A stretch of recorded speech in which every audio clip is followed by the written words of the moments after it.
No, not insane, just out of options. For Christine, sky-clad magic was the strongest she could summon. Tonight, she needed every last drop of her power.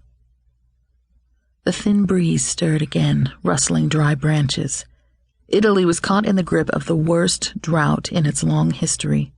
The profusion of spring flowers that normally blanketed the eternal city this time of year had died on the vine. Even the ancient pines and hardy olive trees were withering. Perversely, in the north, England and Scotland were enduring record rainfall. Their farms were drowning. It was yet another sign death magic had gained frightening dominance over life magic.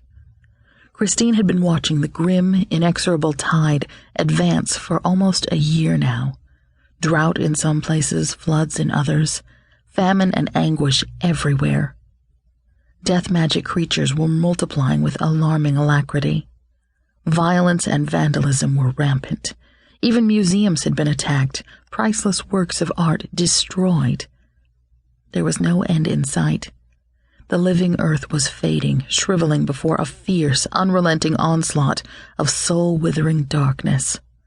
Life magic, the source of all goodness, was draining from the world like water from a cracked sieve.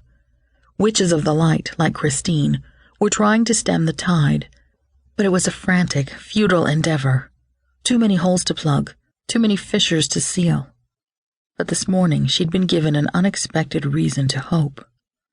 A sudden cloudburst had poured life-giving water onto the drought-stricken city.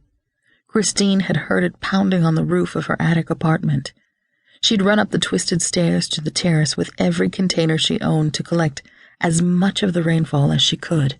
Every drop was precious, even more so on this particular morning. It was the 1st of May. A Beltane rain held deep power. It couldn't be a coincidence rain had fallen on the very day Christine had needed her deepest magic.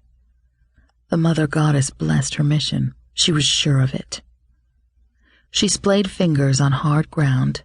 The crusted surface was still damp, but underneath, the ground was as hard and unyielding as concrete. Drained of life, as the world was draining of magic. What could one witch do to stop the horror? Very little. But she wasn't alone, not any longer.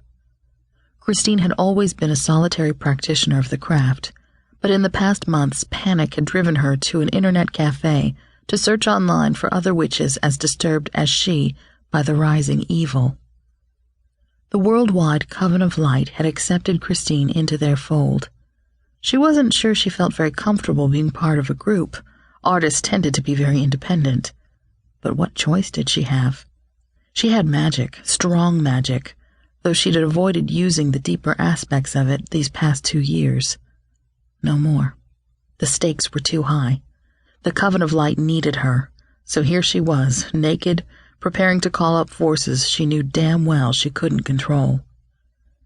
She pressed her hands more firmly into the moist earth. She slowed her breathing, searched the deepest part of herself. Shifting, she nudged her knees apart.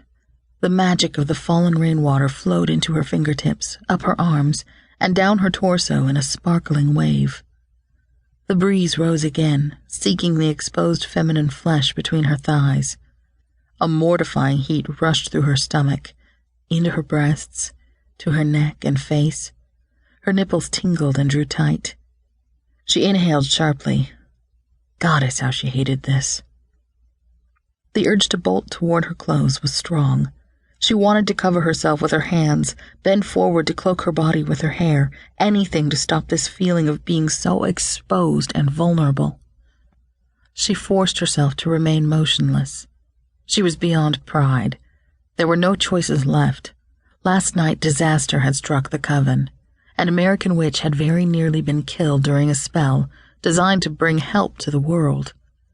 Christine had to achieve the failed spell's purpose now, on her own, because the alternative, a world ruled by demons and death magic, was a reality far too horrible to contemplate.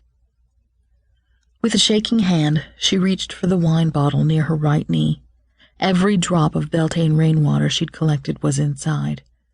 Working the cork free, she poured the precious liquid into the shallow brass bowl.